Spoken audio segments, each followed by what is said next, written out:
पर्यंत 100 धावा पूर्ण केल्या की आपल्या पोरांना आनंद होतो. पण आपला 70-75 वर्षाचा बाप या बांधापासून त्या बांधापर्यंत राबला, लाखोच्या धावा पूर्ण केल्या. कधी कळला बाप? महाराष्ट्राच्या जाणत्या राजाला बाप कळाला. तुम्हाला कधी बाप कळणार? 32 मन सोन्याचं सिंहासन उभं राहिलं. छत्रपती शिवाजी महाराजांच्या डोक्यावर सोन्याचा मुकुट आला. छत्रपती शिवाजी महाराज राजे झाले. शिवराज्याभिषेक सोहळा संपन्न झाल्यानंतर सायंकाळी महाराष्ट्राचा जाणता राजा आऊसाहेबांच्या महालात जातो आणि मांडीवर डोकं टेकून दाय मोकळून रडू लागतो. आऊसाहेब विचारतात, शिवबा का रडता? शिवबा 32 मन सोन्याचं सिंहासन उभं राहिलं. शिवबा तुमच्या डोक्यावर सोन्याचा मुकुट आला. शिवबा तुम्ही राजे झालात. शिवबा का रडता? महाराष्ट्राचा जाणता राजा बोलू लागला, आऊसाहेब 32 मन सोन्याचं सिंहासन उभं राहिलं, आमच्या डोक्यावर सोन्याचा मुकुट आला, आम्ही राजे झालो आऊसाहेब, पण आमचं राज्य पण पाहण्याकरता तुमच्या कपाळाचं कुंकू आणि आमचे आबासाहेब असते तर आज आम्हाला किती आनंद झाला असता. महाराष्ट्राच्या जाणत्या राजाला बाप कळाला. तुम्हाला कधी बाप कळणार?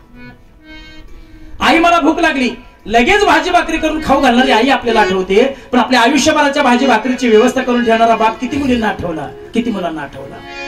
आई तुम्हाला, आई मला. आपली आई गेली, तिचं कपाट खोला, तिच्या कपाटामध्ये तुम्हाला 50 साड्या सापडतील. पण ज्या दिवशी आपला बाप जातो, बापाचं कपाट खोला, 5-6 ड्रेसच्या व्यतिरिक्त बापाच्या कपाटात काहीच सापडत नाही. अंगामध्ये पटकं बनियन घालतो, तुटकी चप्पल घालतो, पण आपल्या मुलांचं जीवन सर्वोच्च व्हावं याकरता शेवटच्या श्वासापर्यंत आपल्या पाठीमागे धडपड करणारी व्यक्ती कोण असेल तर त्या व्यक्तीचं नाव आहे बाप. ज्यावेळेला एखादी वेदना होते ना त्यावेळेला आई आठवते, पण भलं मोठं संकट येतं ना त्यावेळेला बापच आठवतो. बरं म्हणतात, बाबा आमच्यासाठी काय केलं? बापाने काय नाही केलं आपल्यासाठी. तो बाप फक्त आपल्या पशी रडताना दिसत नाही. पहिल्यांदा बाप रडतो ज्यावेळेला एकुलती एक पोरगी, तिचं लग्न ठरतं त्यावेळेला एकदा बाप रडतो, कारण त्या बापाला माहित आहे ज्या दिवशी पोरगी नांदायला जाईल त्या दिवसापासून या घरात माझ्यावर प्रेम करणारी एकही व्यक्ती शिल्लक राहणार नाही. कारण जगाच्या पाठीवर बापावर सर्वात जास्त प्रेम कोण करतं त्या व्यक्तीचं नाव आहे लेक. आणि पोरीनंही समजून जायचं, ज्या दिवशी आपला बाप जाईल ना त्या दिवशी आपलं माहेर संपलं. आज ताईचं माहेर संपलं. तिच्या भावाने तिला 10,000ची साडी घेऊ द्या, पण बापाने घेतलेल्या साडीत जे प्रेम आहे ना ते भावाने घेतलेल्या साडीत नाही, एवढं मात्र नक्की. दुसऱ्यांदा एकदा बाप रडतो ज्यावेळेला एकुलती एक पोरगी नांदायला जाते त्यावेळेला बाप रडतो. तिसऱ्यांदा एकदा बाप रडतो, एकुलती एक पोरगी हाकलून दिली जाते, टाकून दिली जाते, विधवा होते त्यावेळेला एकदा बाप रडतो. आणि 4्यांदा एकदा बाप रडतो, हाडाची काढ करून सांभाळलेली पोरं ज्यावेळेला बापाला एकेरी भाषेत बोलतात, बापाच्या अंगावरती धावून जातात त्यावेळेला एकदा बाप रडतो. 4 वर्षापूर्वी नोटांचा रंग बदलला, आपला जीव खालीवर झाला. 4 वर्षापूर्वी नुसता नोटांचा रंग बदलला, आपला जीव खालीवर झाला. जन्म दिलेली पोरं ज्यावेळेला रंग बदलत असतील त्यावेळेला आई बापाची काय अवस्था होत असेल? पोरं म्हणतात, बाबा आमच्यासाठी काय केलं, आईनं आमच्यासाठी काय केलं? बापानं आपल्यासाठी काय केलं पाहायचं असेल ना, 1 रुपयाची गिन्नी न घेता तुम्ही बापाचं घर सोडा, तुम्हाला कळेल बापानं आपल्यासाठी काय केलं. आईनं आपल्यासाठी काय केलं पाहायचं असेल तर 2 दिवस 2 किलोचं दगड पोटावर बांधून फिरा, तुम्हाला कळेल आईनं आपल्यासाठी काय केलं. आपल्या कातडीचे जोडे करून जरी त्या माय माऊलीच्या त्या बापाच्या पायात घातले ना, त्यांचे आपल्यावरती झालेले उपकार फिटणार नाहीत. काय केले उपकार फिटतील? काय केले उपकार फिटतील?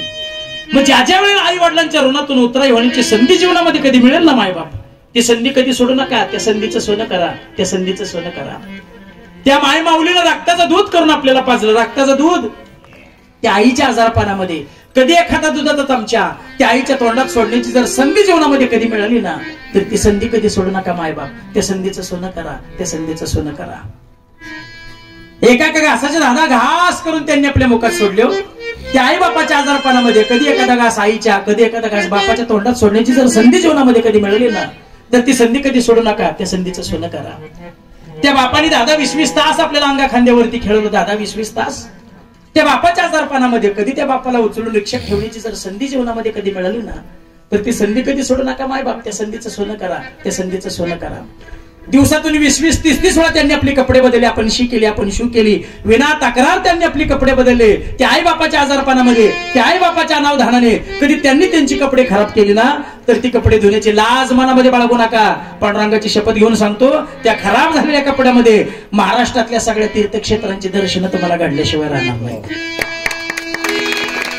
ज्या क्षणाला आपण या मृत्यूलोकातला पहिला श्वास घेताना आपल्या पहिल्या श्वासाचा साक्षीदार आपली आई आहे, आपला बाप आहे. आज आपलं कर्तव्य आहे, ज्या वेळेला आपले आई बाप या मृत्यूलोकातला शेवटचा श्वास घेतील ना त्यांच्या शेवटच्या श्वासाचा साक्षीदार आपण असलं पाहिजे. आपल्या उजव्या पायाच्या मांडीवर त्यांचं डोकं असलं पाहिजे. त्या क्षणाला त्यांना वैकुंठाची प्राप्ती आहे. दुसरं काहीच करायची गरज नाही, दुसरं काहीच करायची गरज नाही. ऐका, आमच्या ज्ञानोबारांचं जर भजन सुरू झालं तर वाघ आणि हरिण एकत्र यायचे. आमच्या तुकाराम महाराजांचं भजन सुरू झालं तर साप आणि मुंगूस एकत्र यायचे.